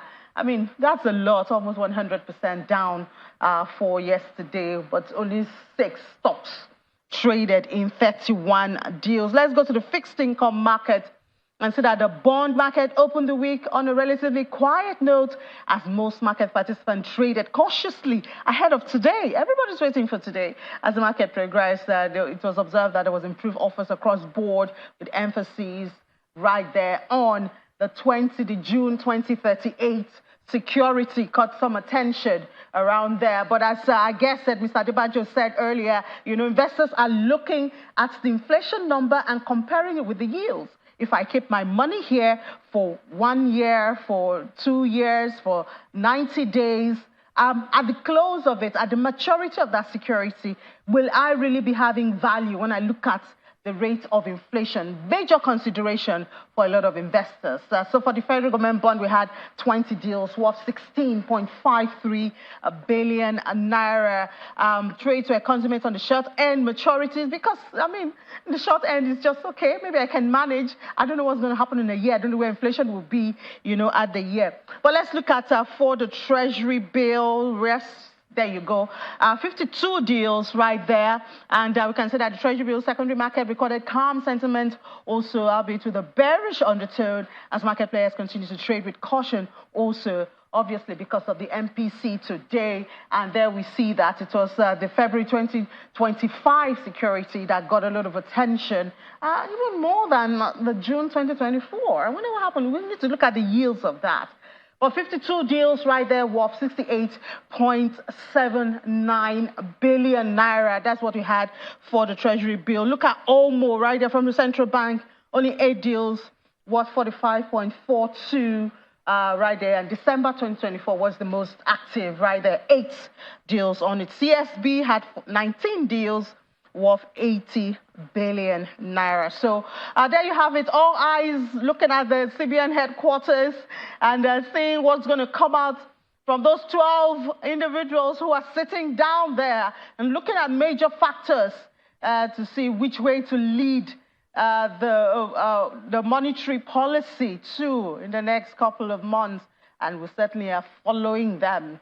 So join us at 1 p.m. right here, and we'll bring you the conversations around before and after the decision. You don't want to miss it. Ladi will be here. I'll be here for part of it also, but let's do it together at 1 p.m. So over to you guys, Sunrise Daily.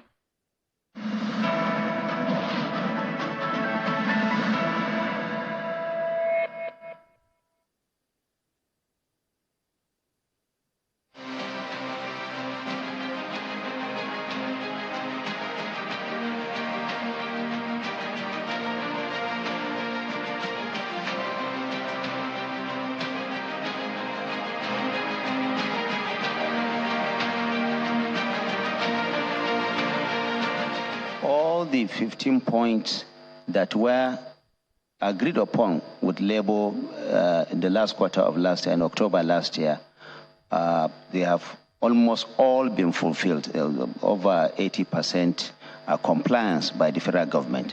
And so that is why government sometimes is baffled about the need for the Nigerian Labour Congress to think that it is appropriate for it to embark on a strike at this point. Federal government keeps calling on them, and we are not going to relent in drawing their attention to the need for them to see reason with government, why government is going through, and Nigeria is going through challenges of the moment, we don't think that it is the right time for Labour to embark on any kind of protest or whatsoever.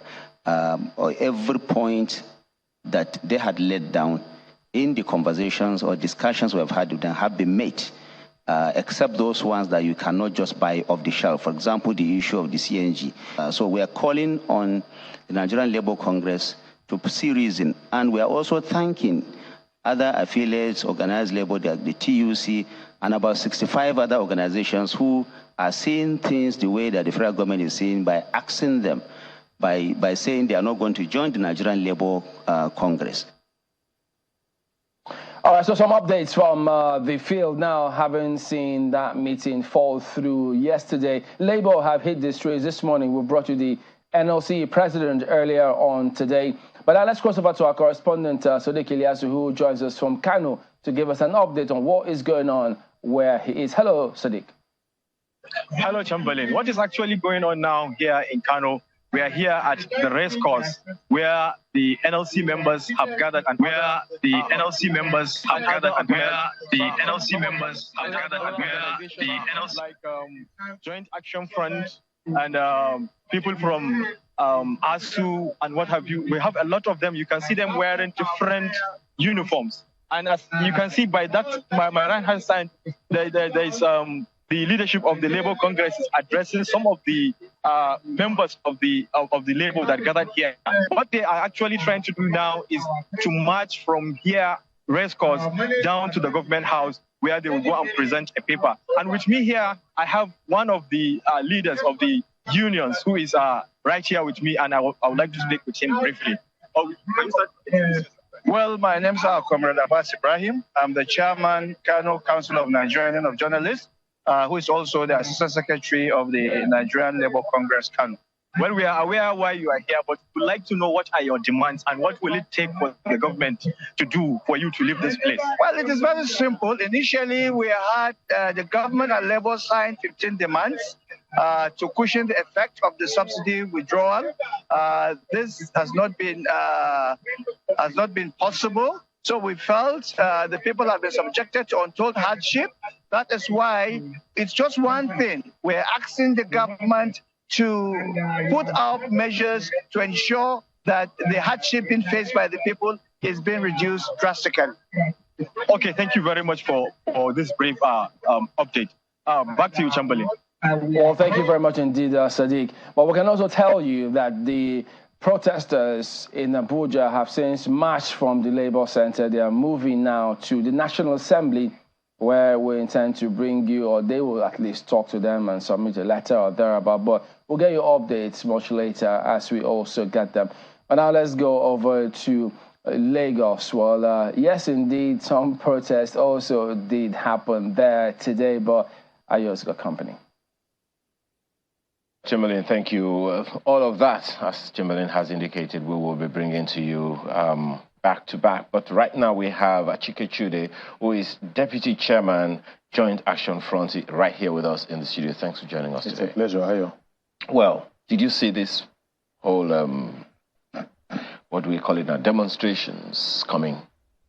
Well, if an elitist and conservative body like the African Development Bank would see this and warn about the social consequences of the rising poverty in the land, I think it's only natural that for people like us also that we would envisage it and also contribute to the enlightening of the people in terms of their political responsibilities when it comes to insisting on certain things and making certain demands on government. So it's inevitable that when the public good can no longer be guaranteed and there's all manners of social consequences and the people, especially the ordinary people, continue to bear the brunt of misgovernance, not today, over the years, that the country will get to this level where people will queue in their thousands to buy a bag of rice or half a bag of rice and some might be trampled to death in the process, some being flogged. You know, it's sad when you look at it, because 20, 30 years ago, if somebody had given us a crystal ball and said, look into this, especially at the dawn of civilian governance after the ouster of the military through popular revolt, then I'm not sure in our widest imagination that the most pessimistic Nigerian will see that Nigeria in the next 10, 12, 15, 20 years, that Nigeria will be a theater of conflict in different zones, that Nigeria will be a place where people could blow themselves up in the name of whatever cause, with you know, bombs and the rest, and then the general hunger. And so, unfortunately, this is what we are seeing today. But you know, there are those who will also tell you that, you know, we were on our way to this 40, 50 years ago because we didn't do some needful. But let's take my colleague, Akeredolu, who is somewhere in Ikeja, also monitoring the protests. Good morning, Dari. Exactly what is happening where you are? Yeah, thank you very much, Ayo. Right now, we started the journey from Ikeja under bridge. Right now, we are close to the destination. By the destination, I mean where the labor unions would drop the letter to the lawmakers. So right now, because it's been a very busy morning here and there's a lot of movement around here, so let me quickly engage the leadership of the Labour Congress right now, being led by Comrade Fumisesi. Thank you very much for joining us this morning. You are live on Channels Television. Please, I need to talk to you right now. Based on some of the interactions we've had this morning, you still have the ASU and some other unions joining you this morning. So what are the core demands as soon as you get to the State Assembly, please? I think, should we hold it when we get to the Assembly? No, yeah. Well, some of the demands is about food security and protection of lives and property. Hardship, untold hardship is too much in the land for all Nigerians. We want the government to quicken all their decisions. It should not be anti-people's policies, but decisions and policies that will yield a positive effort in ensuring that this untold hardship is brought to a halt. We will encourage government like NLC in their demands with the federal government. Let them bring in several of the CNG and the electric buses, so that the PMS, the rate of consumption on PMS will be reduced. Then the other means of transportation, that is the rail, like they have in developed countries. Nigeria should invest heavily in that, so that the rate at which everybody go around with their vehicles will be able to go with the public and government vehicles. We want the price of goods and services to be regulated, and we want our Naira to be strengthened. The devaluation of Naira is too high, and our Naira is somersaulting every day. And you are giving strength to foreign currency. The FX is on the high, and this has affected virtually everything, even the vegetables that we grow, even the yam. Everything is, the food is no longer affordable, and you can see the hunger is now in the land, and Nigerians are angry. They are hungry and they are hungry. And all the people that are doing businesses, it is no longer a luxury for you to say that you want to travel from one place to another in Nigeria. You are afraid of kidnappers and kidnapping. So Nigerians should take a very bold step. The government should do the needful. They should protect all the lives of Nigerians and our properties. And they should also provide all the basic amenities that will make this country to be habitable for Nigerians. We don't want to jackpot. We don't want to go to anybody's land. We don't want to go and acquire other people's foreign lands. We want to stay in Nigeria, but let the government make Nigeria habitable for us. And Let them. We see that NLC has been able to get the buy-in of some affiliate unions, at least, and this particular rally is well attended. Do you think this is going to have that effect that you have in mind before embarking on this particular protest or rally, so to say? Well, we are all in it together. It's not only the workers, Nigerians, even those not in organized sector, those in the informal sector, and Nigerians generally. Everywhere you go, just go and interview people. They will tell you that there is a palpable hunger in the land. There is fear of unknown, fear that this country might collapse. So since all of us are in it together, you can see the crowd, and we believe that tomorrow's crowd will be more than this. This is a peaceful protest that we are using to show our displeasure against the anti-people's policy of government and against the untold hardship that Nigerians are being faced with on a daily basis. And lastly, now, very shortly, what if after this you don't get the desired results? What next? We know that the government that wants to remain in position, they will hearken to the voice of Nigeria.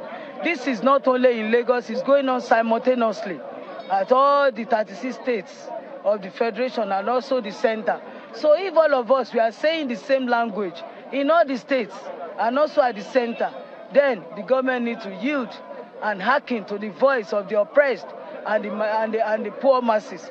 So we believe that from this, government will begin and quicken all the actions that will bring about a relief and reprieve to the poor masses in this country. Thank you very much. Thank you very much for talking to us. You've been listening to the leader of the NLC, the Lagos State chapter here, and the work has been from close to 3 kilometers right now, but they are coasting home. By home, I mean where they are going to deliver the letter to the lawmakers in Lagos. Their demands, some of the demands they brewed out in that particular interview, Ayo. Well, thank you, Dari. Well, you are not the only one on the street, it would seem. My colleague Dele is also right there in Abuja monitoring the same procedure. Dele, what's the update? We took the president of the NLC live earlier. What is the update where you are right now? I'm at the forecourt of the National Assembly right now as we speak. It's been a long walk from the Labour House. The Labour House is somewhere around the central area, around the Ministry of Finance. And they walked all the way from there to the National Assembly to deliver their letter of protest to the lawmakers. Now, what are some of the issues that they raised? They did a short address at the Labour House, but they started to walk all the way to the National Assembly here.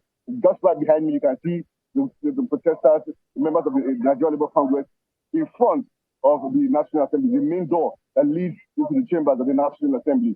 And they've said some of their demands are that they want a 200,000 naira minimum wage for all workers in Nigeria. They also want government to tackle corruption in subsidy, not remove subsidy. They also want to ensure that government stops the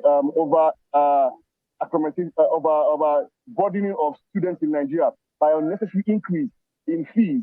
They want the backlog of salaries owed to university lecturers to be paid immediately. They also want to stop the unnecessary hike of goods and services in the country. And they're asking the government that reverse the removal of subsidy immediately. They want that done today or tomorrow. As they say that if that is not done between today and tomorrow, then workers in Nigeria will shut down their services next tomorrow. Well, it's very interesting times we are in, Dele Omoyeni. Thank you so much for that report from Abuja, and I believe that there is more to come from you. Well, that is the conversation ongoing right now. One other guest joins us this morning. Emmanuel Adafe is joining us from Benin as National President, Vanguard for Transparent Leadership and Democracy. Thanks for joining us this morning, Mr. Adafe. So here we are. What do you make of the demands of labor right now from all you have heard? Thank you very much, my brother Ayo. I'm joining you from the beautiful city of Warri, the Oyo State. I listened to my fellow labor leaders, one from Lagos, both of them, Lagos and Abuja. I am actually confused, if you ask me. For my years of experience as a labor leader in one of the multinational companies in the 90s for almost 10 years, I have continued to express worry as to the kind of labor leaders, with due respect, that we are now seeing in our beloved country. I can't place them. I can't place what exactly is their motive of joining the labor union. In my days, it is not fun to be a labor leader. In fact, you lose almost everything. Myself, I suffered a lot. At the end of the day, I got thrown out 24 years ago without justice today. But is that what I'm seeing today?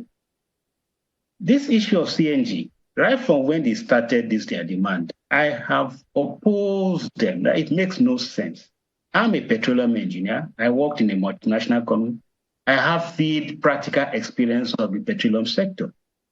You just wake up and say you want CNG. In a country that has 4 refineries, in a country that is one of the largest oil producing countries, and then I heard now they're talking about electric buses and vehicles. For crying out loud, hello, what is going on? Let me say point blank that the calamity we find ourselves, that we have been put by those who have been privileged to lead us as president or military head of state, is because most of us in the labor unions, and also even the human rights or civil society organizations, we are also culpable. We know what is going on. It has become commercialized, merchandised. People just use labor unions to achieve their own individual interests. In fact, these days, I don't even know who most of these labor leaders are. They still workers? Do they work for any company? Exactly what are you saying, Mr. Odafe? Are you saying that the protest is misplaced? What exactly are you saying? Of course. Protesting for what? I am my brother. We have been through this. Some guys think that they are smart. They have used this so-called protest on behalf of so-called masses of Nigeria to become governors, members of the National Assembly, gotten so many juicy appointments, made so much money. On behalf of who? Protest for what? Against what? Okay, let me take the opinion of Mr. Chikechide here with us. Do you agree with him? No, because that is a do-nothing approach. Because a few people or some people have been found one thing, maybe not proven to be found one thing, but in terms of perception have been found one thing. Therefore, sit down and do nothing. And at any time you do something, it must be suspect without any evidence, because there must be an inclusion. Of course, you have, society is made up of the good, the bad, and the ugly. You have people within every organization that is compromised, within the judiciary that is compromised, within civil society that is compromised. That we know. And we know some of them, we know because some of them are from us. And so they no longer preach today what they are preaching in the past. But that is not to say, and generalization itself is a very dangerous thing. Because you will always find, even out of 12, you always find one that is different. And so you don't tie everybody with the same brush. It doesn't work. The reality is that the society is made up of those who say yes, who acquiesce, and those who say no. And every society is built on the basis of those who say no, their objections. That is how the Ganifa Emis and the rest. And in this country today, they are still in their own small corners. They are still Ganifa Emis, Beko, Ransom Kutis, and the rest that are still existing, that are still speaking on behalf of the people. But how about that position, my apologies, how about that position of the TUC that says, look, nothing is going to come out of it, and NANS, along with about 64 other unions, are in cahoot with the TUC on that? I don't know. Where are the 64 other unions? All these things are figments of imagination. Most of these unions that you hear, this is government propaganda. They tell you 65 organizations are pulled out. These are non-existent organizations, and if you look at them, they are one-man organizations. As for NANS, this is the glory days of NANS. We are past. We are students of NANS. We grew up under NANS. We learned a lot of things under NANS and the rest. And that's why you hear the expression, this expression people make, once in a while, when NANS was NANS. It meant a lot of things to the Nigerian student because that was a period, where the culture of learning, where the culture of inquisitiveness, where the consciousness of the average Nigerian student was extremely high and understood not just local dynamics, but international dynamics that were at play. All over. And of course, those days are fast gone. You now have instances where even the leader, where he talks about compromise, I would agree, for instance, with NANS, where you have, even with the contest for the leadership of NANS, you see monies exchanging hands here and there. That is the truth. But if we say, and then of course the TUC, their position is the right position in the sense that they are an independent organization. If they have sat down and feel that, well, there's nothing to be done, because if you do something, nothing happens. If you do nothing, certainly nothing is going to happen. Okay. And so they want to leave the uncertainty, for the certainty of not doing anything.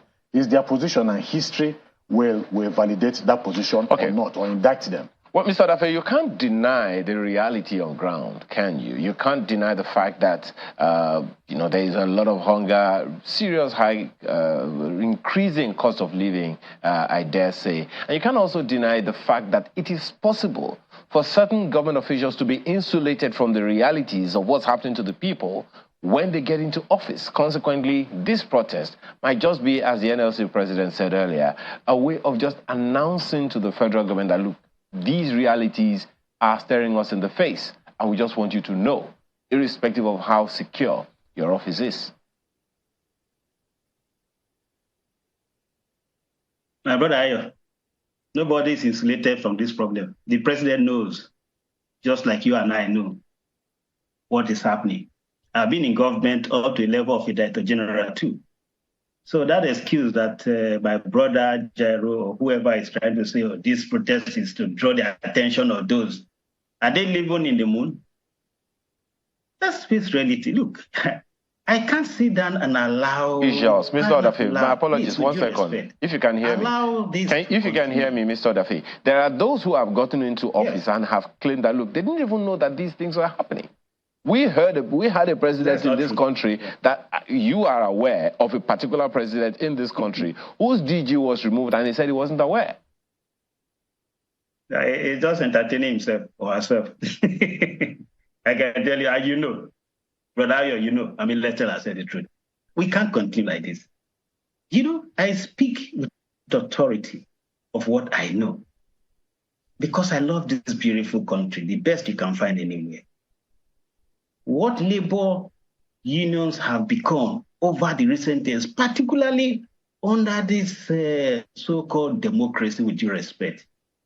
Do you know that labor at state levels are determined by state governors? So today, you don't have labors that are PDP, labor that are APC, labor that are ABGA, labor that... Isn't that now the problem, Mr. Dafe? Just a second. Isn't that now the problem? Because these protests are supposed to be addressed not to the federal government. They're supposed to be addressed to the states, particularly in the light of the fact that they now get more allocation from the federation account. So who is going to fight the state governors? You want to fight the same people who appointed you as NLC or TUC chairman in the state? It's not possible. I am telling you, Ayo. You know, of course, can we have video of how this last set of labor leaders in NLC emerged? Was there an election at state level? Well, Mr. Just 1 second. We need to deal with that particular, video that's coming from you. And Mr. Chude, you heard him. Shouldn't we be addressing the state governors as opposed to sending messages to the states? Look, everybody within the political class is being addressed. And the reality... But all of the rhetoric so far has been towards the president. Because when it comes to setting an agenda for the overall growth of the economy, it's a federal government responsibility. But the high cost of living is in the states. And they get more resources from the federation account. If that is the case... And they have not been able to do anything about it. Let's get to the brass tacks. The removal of fuel subsidy, which catapulted and precipitated the whole crisis today. What you are seeing today, what you're experiencing today, was the statement by the president, the very first statement he made, fuel subsidy is gone. Which also led to state governors getting more allocation. Just a second, up to more than 100% increase. I'm going somewhere. The degree of the power and the influence of the presidential statement and presidential action, that's what we're talking about. You know, you are excusing the responsibility of the states. No, absolutely not. The states have responsibility. There's no doubt about that. So who is addressing them? But look, who is addressing the states? Yes. All of these people, these protests that you are seeing are happening all over the place. You just heard Mr. Odafina say that there is none of them that will have the courage to stand up to a governor. That is not exactly true. But I would also agree that a lot of them are compromised. And the issue is this, and I asked you a question. Who will cast the first stone? That's just the issue. You are talking about judiciary, you are talking about the executive, you are talking about National Assembly leadership, political leadership, and the rest. We need to clean the audience table. But that is not to say that when there is a basis for agitation, when there's a basis, when people are hungry, that we should just go hide under the bed because they say that some people are compromised. You do nothing, you see nothing, you see no evil, and you do not talk about it. That is not true. That is not the way to go. And I think that that's a very defeatist and reactionary. I don't think the idea is to do nothing, but to actually address who should be addressed. The Lagos State government came up with some interventions recently. Yeah. The Niger State government has taken a position. Most of the governors aren't really addressing, as you said, the brass tacks. Good. And what was the basis of these governors making this intervention? Because they have seen that the polity has been heated up. And they know that the target is not only the president of this country, but the entire political class. Should they have waited for the polity to heat up? But because we know that they have not shown, and for me, when we're talking about these people, they are not committed, they are not patriotic. Which of the governors in this country if the governors are not patriotic and they are getting the money, so should the people, their indigenous... No, they have a duty. Because look, just a second. Mr. Daffy, I don't know if you're still there with us. You know, how do we address the governors? Because at the end of the day, all attention, all eyes are on the federal government, but it will seem like, to a large extent, the state governors are being excused. Well, I come back to what I have stated, but let me quickly address my brother on the issue of fuel subsidy removal. I will tell you that is the best decision that has been taken, and I continue to commend President Tinubu for having this patriotic courage to do that.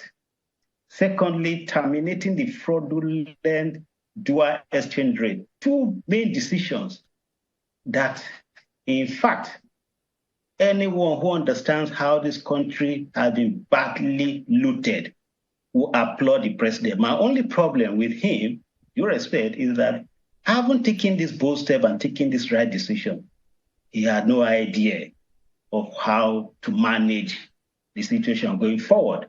And unfortunately, with due respect again, because I advised him to be Minister of Petroleum Resources, the same way I advised immediate past President Buhari.